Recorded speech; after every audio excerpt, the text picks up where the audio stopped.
Hey guys, and welcome back to this channel. In this video I'll be showing you guys how you can add in a video to like any green screen.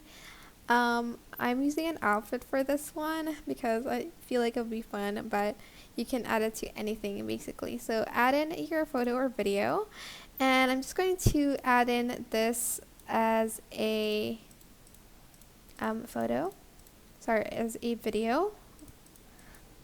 Not sure where the picture went. I'm just going to put that on top of this one. Oh, it's right here. I'm just going to delete that then.